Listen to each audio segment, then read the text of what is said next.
የእስራኤሉ ጠቅላይ ሚኒስትር ቤንያሚን ኔታንያሁ የኢራን የጦር መሳሪያ የማምረት አቅም አክትሞለታል ብለዋል። በሌላ በኩል ደግሞ የኢራን አብዮታዊ ዘብ IRGC ምርታችን ከበፊቱ በበለጠ ሁኔታ ምርቱን ቀጥሏል የሚል ምላሽ እየሰጠ ነው የሚገኘው። እውነቱ ማን ጋር ነው ያለው የሚለው ጥያቄ በስፋት እየተነሳ ያለ ጥያቄ ሆኗል። ላለፉት 20 ቀናት አሜሪካና እስራኤል በጋራ በመሆን በኢራን ወታደራዊ ተቋማት ላይ ያደረሱት ጥቃት ከፍተኛ እንደሆነ ይታወቃል። ኔታንያሁ ትላንት በሰጡት አንድ መግለጫቸው ወቅት ኢራን ዳግመኛ የባሊስቲክ ሚሳኤሎችና የኒውክሌር ማበልጸጊያዎችን መስራት የማትችልበት ደረጃ ላይ መድረሷን በልበ ሙሉነት ሲናገሩ ተደምጧል። ይህ ማለት ኢራን ጥርስ የሌለው አንበሳ ሆናለች እንደማለት ነው። ነገር ግን እውነታው ይህ ከሆነ ኢራን በዚህ ሰዓት የባሊስቲክ ሚሳኤሎችንና የኒውክሌር ማበልጸጊያዎቿን ማንቀሳቀስ ወይም ማሰራት ሚሳኤሎችን ማምረት የማትችል ከሆነ ጦርነቱ ለምንድን ነው ያልቆመው? አሜሪካና እስራኤል አሁንም ኢራን ላይ የሚያደርጉት ጥቃት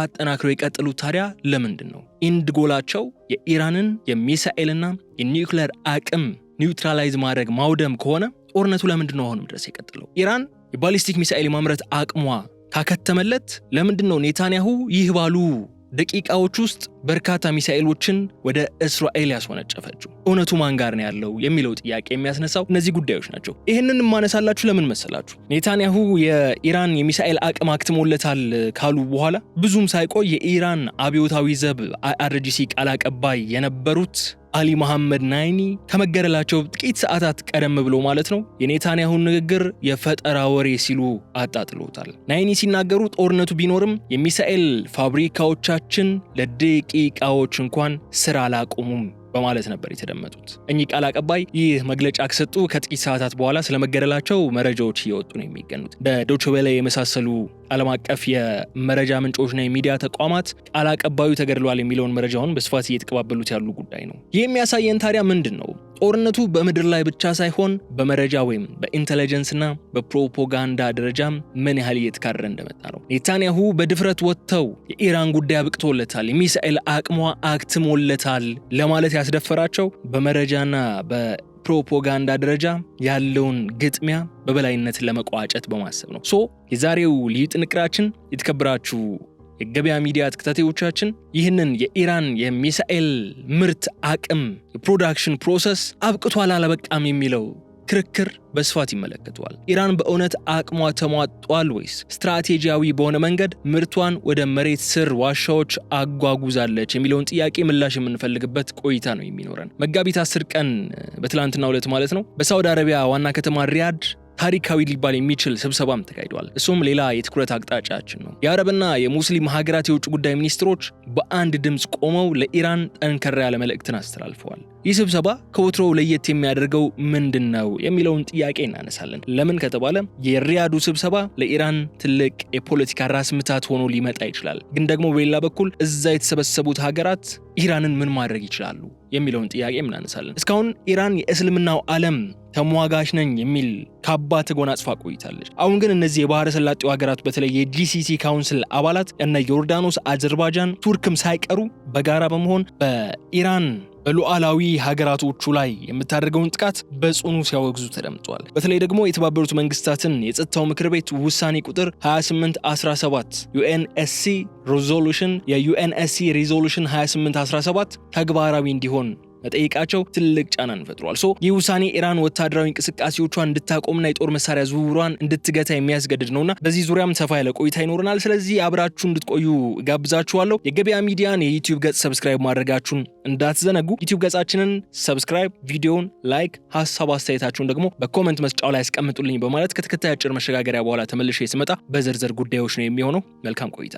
ከፍተኛ የሆነ የንግድ እንቅስቃሴ ባለበት በመሃል ፒያሳ ማህሙድ ሙዚቃ ቤት አጠገብ በኢትዮጵያ ብር ያለምንም ወለድ ገዝተው በወር እስከ 150 ሺህ ብር ድረስ የኪራይ ገቢ ማግኘት የሚችሉባቸውን የንግድ ሱቆችን ከ3.6 ሚሊዮን ብር ሙሉ ክፍያና ከ914 ሺህ ብር ቅድመ ክፍያ ጀምሮ በከፍተኛ ጥራትና ፍጥነት 24 ሰዓት የለማቋረጥ እየተገነባ ባለው አራዳ ግራንድ ሞል ላይ ለሽያጭ አቅርበናል። ሱቆቹ ከ25 እስከ 33 በመቶ የሚደርስ ልዩ ቅናሽ የተደረገባቸው ሲሆን ከ20 እስከ 145 ካሬ ስፋት አማራጮችን አቅርበንሎታል። በመሆኑም ለመጋረጃ ቤት፣ ለወርቅ ቤት፣ ለኤሌክትሮኒክስ፣ ለህንፃ መሳሪያና ለቡቲክ የሚሆኑ ሱቆችንና ለተለያዩ አገልግሎቶች የሚውሉ ሰፋፊ ቢሮዎችን ከቀላልና ምቹ ያከፋፈል ዘዴ ጋር ይዘንላችሁ መጥተናል። ታዲያ እርሶም በዚህ ውስን ሱቆች ብቻ በቀሩት ግዙፍ ግራንድ ሞል ላይ የሱቅ ባለቤት ለመሆን ፈጥነው በመደወል የእድሉ ተጠቃሚ ይሁኑ። ለበለጠ መረጃ በ0909253426 ይደውሉ። ኖር ሸገር ፕሮፐርቲስ። የጂሲሲ ካውንስል አባል ሀገራት እነ ቱርክን ጨምሮ ማለት ነው የተባበሩት መንግስታት የጸጥታው ምክር ቤት UNSC ሪዞሉሽን 2817 ተግባራዊ እንዲደረግ ሲጠይቁ ተደምጧል። ይህ ውሳኔ ኢራን ወታደራዊ እንቅስቃሴዎቿን እንድታቆምና የጦር መሳሪያ ዝውውሯን እንድትገታ የሚያስገድድ ነው። ይህ ማለት ደግሞ ኢራን ከጎረቤቶቿ ጋር ያላትን ግንኙነት ወደ ከፋ ደረጃ እየወረደ ነው ለማለት የሚያስደፍር አጋጣሚ ሆኖ ሊወሰድ ይችላል። ምክንያቱም መግለጫው ራስን የመከላከል መብት ወይም ራይት ቱ ሰልፍ ዲፌንስ የሚል ጠንካራ አገላለጽ በመጠቀም የወጣ ስለሆነ የአረቡ ዓለም ሀገራት ራሳችንን የመከላከል መብት አለን ሲሉ ነው የተደመጡ። አስፈላጊ ከሆነ ከእስራኤልና ከአሜሪካ ጎን በመቆም በኢራን ወታደራዊ እርምጃ ሊወስዱ እንደሚችሉ ፍንጭ የሰጡበት መግለጫ መሆኑ ተወስዷል። ይህ ደግሞ ኔታንያሁ ኢራን ተዳክማለች ለሚለው ንግግራቸው ትልቅ የዲፕሎማሲ ድጋፍ የሚሰጥ ነው። እውነታው እሱ ነው አይደል የሚለው በዝርዝር በቆይታችን እያነሳ ነው እያጠራ ነው የምንሄድ ነው። ኢራን በዚህ ሰዓት በሁለት አቅጣጫዎች ተወጥራ ነው የምትገኘው። በአንድ በኩል ከሰማይ የሚዘንብባት የሚሳኤል ድብደባ አለ። በሌላ በኩል ደግሞ ጎረቤቶቿ እያወጡት ያሉት ይፋዊ የጠላትነት መግለጫ ደግሞ ሌላኛው አሳሳቢ ጉዳይ ነው። በእርግጥም የሪያዱ ስብሰባ የቀጠናውን የኃይል ሚዛን የሚቀይር አጋጣሚ ነው። ነገር ግን ኢራን ለዚህ ዲፕሎማሲያዊ ጫና የምትሰጠው ምላሽ ምን ሊሆን ይችላል የሚለው ደግሞ ዋናው ቁልፍ ጥያቄ ነው። እሱን ከመመለሳችን በፊት ግን የትላንቱ ክስተት የኔታንያሁ መግለጫም ማንሳታችን ኢራን ምላሿ ምን ሊሆን ይችላል የሚለውን ነገር ለመግለጽ ወይም ለመረዳት ሊያስችለን ስለሚችል ወደ ትላንቱ የኔታንያሁ መግለጫ እንመለስ። በትላንትናው ዕለት በመላው ዓለም ያሉ መገናኛ ብዙሃን መነጋገሪያ ሆኖ ያመሸው የእስራኤሉ ጠቅላይ ሚኒስትር ቤንያሚን ኔታንያሁ መግለጫ ነው። ይህ መግለጫ በሂብሩና በእንግሊዘኛ ነው ኔታንያሁ የሰጡት። በዚህ ንግግራቸው ኔታንያሁ ኢራን ዳግመኛ ስጋት መሆኗ አብቅቶለታል የሚል ይዘት ያለው ንግግር ነው ያደረጉት። እንደ ኔታንያሁ ገለጻ ከሆነ ላለፉት ቀናት እስራኤልና አሜሪካ በጋራ በመሆን በኢራን ወታደራዊ ይዞታዎች ላይ ከፍተኛ የአየር ድብደባ መፈጸማቸው ውጤቱ ምንድነው ለሚለው ኔታንያሁ በጠንካራ ቃላት በመጠቀም ነው የገለጹት። ኢራን ዳግመኛ ስጋት መሆኗ አብቅቶላታል ሲሉ ማለት ነው። ኢራን አሁን ላይ ባሊስቲክ ሚሳኤሎችን የማምረት አቅም የላትም፣ ፈንክሽናሊ ዲፊትድ ናቸው ብለዋል ኔታንያሁ። እንደ ኔታንያሁ አባባል ከሆነ የኢራን የባሊስቲክ ሚሳኤል ፋብሪካዎች፣ የዩራኒየም ማበልጸጊያ ተቋማትና የጦር መሳሪያ መጋዘኖች በከፍተኛ ሁኔታ ወድመዋል ሲሉ ነው የተደመጡት። ኔታንያሁ ያሉት እንዳሉ ከሆነ የኢራን ኢንዱስትሪያል መሰረት ኢንዱስትሪያል ቤዝ አሁን ተደምስሷል ብለዋል። ይህ ማለት ኢራን አሁን ያሏት ሚሳኤሎች ካለቁባት አዳዲስ ሚሳኤሎችን ለመስራት ዓመታት ሊፈጅባት ይችላል ሲሉ ነው የተደመጡት። ይህ መግለጫ ግን ምን ያህል እውነት ነው? ኔታንያሁ ያሉን እንዳሉት የኢራን ኢንዱስትሪያል ቤዝ ተደምስሷል፣ ኢራን አሁን እየተከሰቻቸው ያሉትን ሚሳኤሎች ካለቁባት ሌሎች አዳዲስ ሚሳኤሎች ለመስራት ዓመታት ሊፈጅባት ይችላል? እውነታው እንደዛ ነው? መሬት ላይ ያለው ነገር እንደዛ ነው የሚያሳየን? በግል አይመስለኝም። ለምን ከተባለ ኢራንን መምታት መደብደብ ሲጀምሩ አሜሪካና እስራኤል እንደዚህ አይነት ፊድባክ አልጠበቁም ነበር። ፊድባኩ ከመጣባቸው በኋላም በተለያዩ ጊዜ አሁን ቁጭ ብለን ስንመረምራቸው እንዲህም እኮ ብለው ነበር የሚያስብሉ ሙሉ በሙሉ ውሸት የሆኑ መግለጫዎችም ስንሰማ ነበር። ለምሳሌ የኢራንን ሚሳኤሎች ሳይሆን ሚሳኤል ማስወንጨፊያዎቹን ለመምታት ጥረት ሲደረግ ነበር። በመጀመሪያ ታስታውሱ ከሆነ ከፔንታጎን እየወጡ የነበሩ መግለጫዎች መጀመሪያ ላይ የሚያተኩሩት የማስወንጨፍ አቅማቸውን እየመታ ነው የሚሉ መግለጫዎች ነበሩ። መጀመሪያ የኢራን ሚሳኤል ማስወንጨፊያዎች 60% አውድመናል፣ 75% አውድመናል የሚሉ መግለጫዎች ነበር የሚወጡት። ስቲል እንደዛም ሆኖ ግን ኢራን 60 ምናምነኛ ዙር ጥቃት መሰንዘር ችላለች። ስቲል እያስወነጨፈች ነው። በአንድ ወቅት የእስራኤል ባለስልጣናት አሁን ኢራን ያሏት ፈንክሽናል የሆኑ ሚሳኤል ማስወንጨፊያዎች 12 ብቻ ናቸው ብለው ነበር። ይህን ተከትሎ አንዳንድ የአሜሪካ ፖለቲካ ተንታኞችና ወታደራዊ ስትራቴጂስቶች ኢራን እኮ ስቲል ከ12 በላይ ሚሳኤሎች በአንድ ጊዜ እያስወነጨፈች ነው፣ እንዴት ነው 12 ብቻ ናቸው ሚሳኤል ማስወንጨፊያዎች የቀሯት ልትሉን የምትችሉ በማለት በተደጋጋሚ ሲያነሱ ነበር። አሁንም የኢራን የኢንዱስትሪ መሰረት ወይም ኢንዱስትሪያል ቤዙ ሚሳኤሎችን ለማምረት የሚያስችለው መሰረት ሙሉ በሙሉ ተደምስሷል። ኢራን አሁን ያሏት ሚሳኤሎችን ተኩሳ ስትጨርስ ሌላ አምርታ የምትተኩሰው ነገር የላትም በማለት በድፍረት ኔታንያሁ እንዲናገሩ ያደረጋቸው ምናልባት ይህ ጦርነት ከ10ና ከዛ በላይ ቀናት ከቀጠለ ከዚህ በኋላ እውነታውን እዛው መሬት ላይ የምናረጋግጠው ሀቅ ነው የሚሆነው። ግን ደግሞ ይህ መግለጫ አሁን የተለየ ሊሆን የሚችልበት እድል አለ ወይ ካልን ደግሞ ሜቢ ሊኖር ይችላል። በምን ምክንያት ካላችሁ አሜሪካ በቀጥታ ተሳትፎ ዘመናዊ የሆኑ ጥልቅ ዘልቆ የሚገቡ በንከር ባስተር ቦምቦችን በመጠቀም ጥቃቱ ላይ በስፋት እየተሳተፈች ስለሆነ ነው። ኔታንያሁ ይህንን መረጃ ሲናገሩ የእውነታዊ የሆነ መረጃ ወይም ኢንተለጀንሳቸው ያቀረበላቸው ተጨባጭ መረጃ እጃቸው ላይ እንዳለ መገመት ይቻላል። እሱን መሰረት አድርገው እየተናገሩ ሊሆን ይችላል። ያን ያክል ኢንተለጀንሱ 100% ታማኝ ነው ብለን መውሰድ እንኳን ባንችል ማለት ነው። ይሁን እንጂ ይህ የኔታንያሁ ንግግር ኢራንን ለከፋ ወታደራዊ ምላሽ ሊገፋፋት ይችላል የሚሉ ስጋቶች ደግሞ አሉ። አቅም የለሽም ተመባል አቅም የለህም ስትባል የሆነ ሰው መጥቶ ይሄን ማድረግ አትችልም አንተ አቅም የለህም ሲል አቅምን ለማሳየት ነው የምትሞክረው አይደለ? ኢራን አሁን አቅም የለሽም ተብላ እየተነገራት ነው የምትገኘው። ለኢራንና ለስርዓቱ ደግሞ ይህ ትልቅ ውርደት ነው። ይህንን አቅም የለሽም ተብሎ የመነገርን የማዋረዱን ሂደት አቅም እንዳላት ለማሳየት ከባባድ የሆኑ ጥቃቶችን ኢራን ልትፈጽም ትችላለች ተብሎ ይጠበቃል።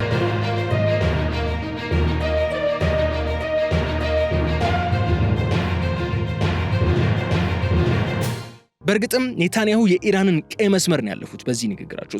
ግን ይህንን የኔታንያሁን ንግግር ለማስተባበል የሞከረው የአይአርጂሲ ቃል አቀባይ ቀደም ብዬ እንደነገርኳችሁ መግለጫ በሰጠ በጥቂት ሰዓታት ውስጥ ነው የተገደለው። በትላንትናው ዕለት የእስራኤሉ ጠቅላይ ሚኒስትር ቤንያሚን ኔታንያሁ የሰጡት መግለጫ ውሸት ነው ሲሉ ያስተባበሉት የኢራን አብዮታዊ ዘብ ወይም አይአርጂሲ ቃል አቀባይ የነበሩት አሊ መሐመድ ናይኒ መገደላቸው ተረጋግጧል። ይህ ግድያ የተፈጸመው ደግሞ ናይኒ የሚሳኤል ምርታችን ለአፍታም አልቆመም ብለው መግለጫ ከሰጡ ከጥቂት ሰዓታት በኋላ ነው። ይህ ክስተት በመካከለኛው ምስራቅ ያለውን የሁኔታዎች መለወጥ ወይም ቮላታሊቲ ቁልጭ አድርገው የሚያሳይ ነው። ናይኒ ከመሞታቸው በፊት በሰጡት መግለጫ ኔታንያሁ የኢራን የሚሳኤል ፋብሪካዎች ወድመዋል ያሉት የራሳቸውን ሕዝብ ለማረጋጋት ነው በማለት ሲሳለቁባቸው ነበር የተደመጡት።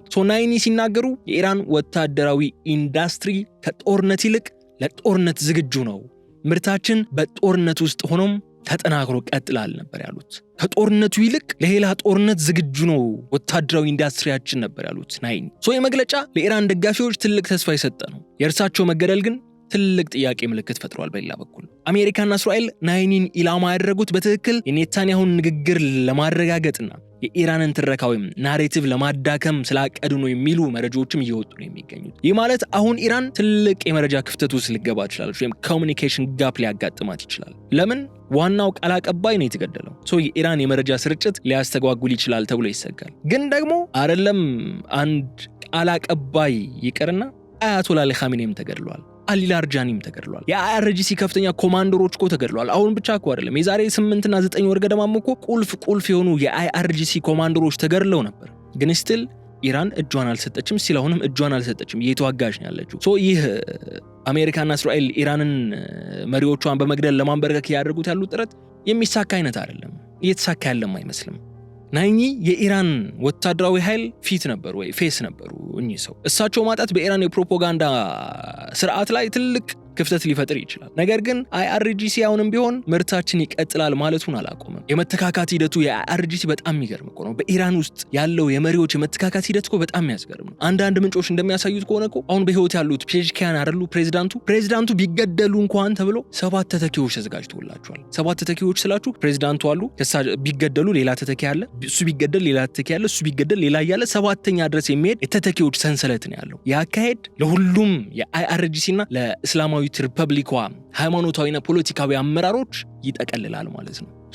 ምርቱ መቀጠሉ የሚቀር አይደለም ማለት ነው። ግን ዋናው ጥያቄ መሆን ያለበት ናይኒ የተናገሩት ምርቱ ቀጥሏል የሚለው ንግግር እውነት ነው ወይስ ኔታንያሁ እንዳሉት ኢራን በእውነት አቅሟ ተሟጧል የሚሉ ሁለት ተቃራኒ ጫፍ የያዙ እውነታዎች እንመልከታቸው። እነሱ ኔታንያሁ የባሊስቲክ ሚሳኤል የማምረት አቅሟ ተደምስሷል ያሏት ኢራን፣ አይአርጂሲ ደግሞ ምርታችን ለአፍታም አልቆመም ተጠናክሮ ቀጥሏል፣ ለሌላ ጦርነትም ዝግጁ እየሆነ ነው እያለ ነው። ግን እዚህ ላይ እስቲ አንድ ቤዚክ የሆነ ጥያቄ እንጠይቅ። በዘመናዊ የጦርነት ስልት የአንድን ሀገር ወታደራዊ ኢንዱስትሪ ሙሉ ለሙሉ ማውደም ይቻላል ወይ የሚለውን ጥያቄ እናንሳ። በጣም ወሳኝ ጥያቄ ስለሆነ እስራኤልና አሜሪካ ላለፉት 20 ቀናት የተጠቀሙት በንከር ባስተር የተባሉት መሬት ውስጥ ዘልቀው የሚገቡ ቦምቦችን ነው። ኢራን አብዛኛዎቹን የሚሳኤል ፋብሪካዎቿንና ማከማቻዎቿን እንደምናውቀው እነዚህ ሚሳኤል ሲቲስ የምንላቸው የሚሳኤል ከተሞች ዋሻዎች ናቸው። አለት ስር በተራራማ ስርቻዎች ውስጥ ነው የተገነቡት። ኔታንያሁ አውድመናል የሚሉት በእርግጥም በሳተላይት የሚታዩትን ዋና ዋና የፋብሪካ ማዕከላትና የዩራኒየም ማበልጸጊያ ማዕከላትን ሊሆን ይችላል። እነዚህ ተቋማት ከወደሙ ደግሞ ኢራን በከፍተኛ ፍጥነትና በብዛት ማስ ፕሮዳክሽን የማምረት አቅሟ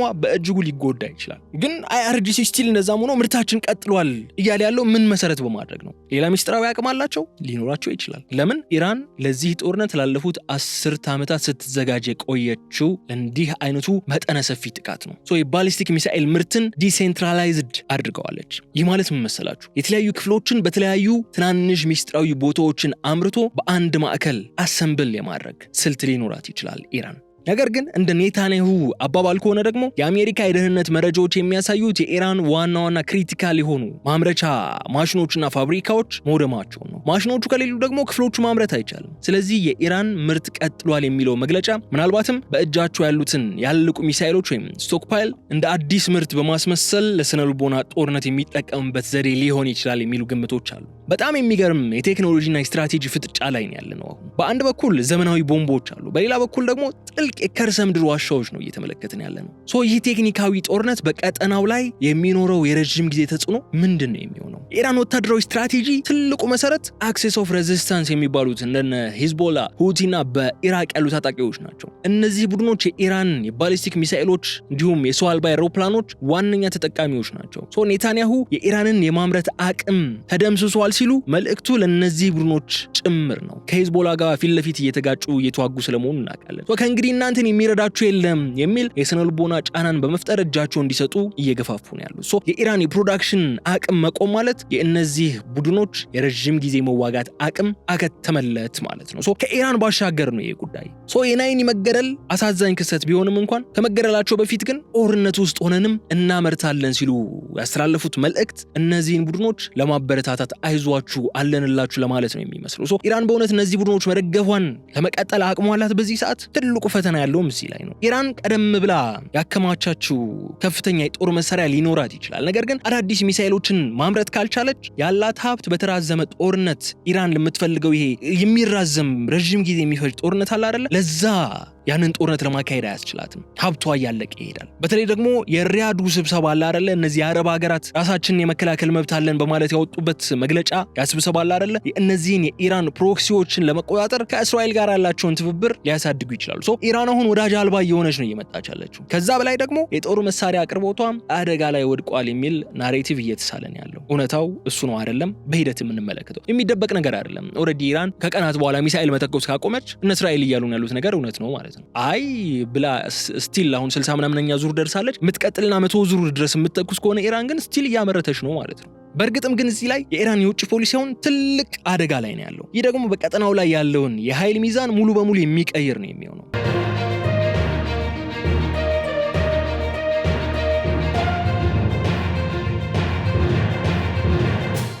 የኢራን ህዝብና የውስጥ ፖለቲካው ይህንን ጦርነትና ውድመት እንዴት ነው የሚያየው የሚለውን ደግሞ መመልከት ግድ ይለናል። እዚህ ላይ ኔታንያሁ የኢራንን ወታደራዊ ኢንዱስትሪ ተደምስሷል ብሏል። የኢራን መንግስት ደግሞ ምርት ቀጥሏል ነው የሚለው። ይሄ ቃላት ጦርነት በኢራን ህዝብ ላይ ምን አይነት ስሜት ነው እየፈጠረ ያለው? ይህ ለኢራን መንግስትም በጣም ፈታኝ የሆነ ነገር ነው። በኢራን ውስጥ ያለው የኢኮኖሚ ሁኔታ ቀድሞውንም በከፍተኛ የዋጋ ግሽበትና በዓለም አቀፍ ማዕቀቦች የተዳከመ ነው።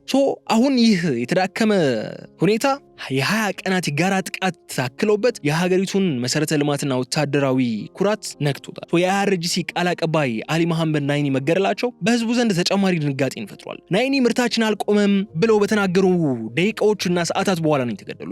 መንግስት እውነቱን እየነገረን ነው ወይስ በፕሮፓጋንዳ ሊያጽናናን ነው እየሞከረ ያለው የሚለው ጥያቄ በኢራን ወጣቶች ዘንድ በከፍተኛ ሁኔታ እንዲነሳ ሆኗል። ይህ ማለት የመንግስት ደጋፊዎችም ቢሆኑ እውነት ኔታንያሁ እንዳሉት አቅማችን ተሟጣል የሚል ስጋት ውስጥ ሊገቡ ይችላሉ ማለት ነው። በእርግጥም ግን የኢራን መንግስት ምርት ቀጥሏል የሚለው መግለጫ ደጋግሞ የሚያወጣው የራሱንና የደጋፊዎቹን ሞራል ለመጠበቅ ስለመሆኑ ግልጽ ነው። ነገር ግን የሪያዱ ስብሰባ የአረብ ሀገራት ድጋፍ ወደ እስራኤል ማዘንበሉ የኢራን ህዝብ ብቻችን ቀርተናል የሚል ስሜት እንዲሰማው ያደርጋል። በሌላ በኩል ደግሞ ኢራን ያሏት ሚሳኤሎች በእውነት ካለቁና አዳዲስ ሚሳኤሎችን ማምረት ካልቻለች ሀገሪቱ ለከፋ የውጭ ወራን የመጋለጥ እድል ወይም ስጋት ይጋረጥባታል። ይህ ደግሞ በኢራን የውስጥ ፖለቲካ ውስጥ በለውጥ ፈላጊዎችና በወታደራዊው አመራር መካከል ያለውን ልዩነት በከፍተኛ ሁኔታ ያሰፋል። የኢራን የማምረት አቅም ጉዳይ የጦር መሳሪያ ጉዳይ ብቻ አይደለም። የገዢው አካል የመኖርና ያለመኖር ህልውና ጉዳይም ነው። እየተባለ እንዳለው በእውነት ኢራን አሁን ሚሳኤል የማምረት አቅሟ ካከተመለት አገዛዙም የኢራኑ ገዢ ያበቃለታል ማለት ነው። በቃ ሌላ ምንም አይነት ሁኔታ አይፈጠርም። አሁን ላይ ያሉት እነዚህ ሁለት ተቃራኒ እውነታዎች ፊት ለፊት የሚጋጩ ናቸው። በእስራኤልና በአሜሪካ በኩል ኢራን ዳግመኛ መሳሪያ የማምረት አቅም የላትም የሚል ድምዳሜ ላይ ደርሰዋል። በኢራን በኩል ደግሞ ምርታችን በጦርነት ውስጥም ቢሆን ይቀጥላል የሚል ነው ያለው ሁኔታ። ሁለት ጥያቄ ላንሳና ልዩ ጥንቅሬን እዚህ ላይ ልቋጨው። አሜሪካና እስራኤል እያሉት እንዳለው አሁን ከዚህ በኋላ ኢራን የሚሳኤል የማምረት አቅሟ ካበቃለት ጦርነቱ እስከ መቼ ድረስ ነው የሚቀጥለው? ኢንድ ጌሙ ምንድነው? ሬጂም ቼንጅ አይደለም ብሎናል በተደጋጋሚ አሜሪካና እስራኤል። ሬጂም ቼንጅ ካልሆነ ኢራን ለአሜሪካና ለእስራኤል ትሬት የማትሆንበት ደረጃ ወይም ስጋት የማትፈጥርበት ሁኔታ ላይ ማድረስ ከሆነ የሚሳኤል የማምረት አቅሟ ካበቃለት ጦርነቱ በቀናት ውስጥ ያልቃል ብለን እንጠብቅ ወይስ ምን የሚለውን አንደኛው ጥያቄ እናንሳ። ኢራንስ እየተባለ እንዳለው የሚሳኤል የማምረት አቅሟ አብቅቶለታል? ሌላኛው ጥያቄያችን ነው። ለምን ካላችሁም ይህንን ጥያቄ የማነሳው ላለፉት 20 ዓመታት ስንዘጋጅበት የነበረ ጦርነት ነው ብሎናል ከኢራን ወገን ያሉ ባለስልጣናት። ላለፉት 20 ዓመታት የጠበቁት የተዘጋጁበት ጦርነት በ20 ቀን አብቅቶለታል ብሎ ማሰብ እጅግ አዳጋች ነው። ስለዚህ እነዚህን ሁለት ጥያቄዎች አንስተን የዛሬውን ልዩ ጥንቅራችን እዚህ ላይ እንቋጫለን። ኢራን የጀርባ አጥንቷ ተሰብሯል እያሉ ነው ኔታንያሁ። ነገር ግን ወታደራዊ ብቻ ሳይሆን ዲፕሎማሲያዊና ስነ ልቦናዊ ስብራትም ጭምር እያስተናገደች ነው። ነገር ግን ኢራን የቆሰለ አንበሳ ሆና ልትመለስ እንደምትችል ደግሞ መዘንጋት የለብንም። ሚሳኤል ማምረት ባትችል እንኳን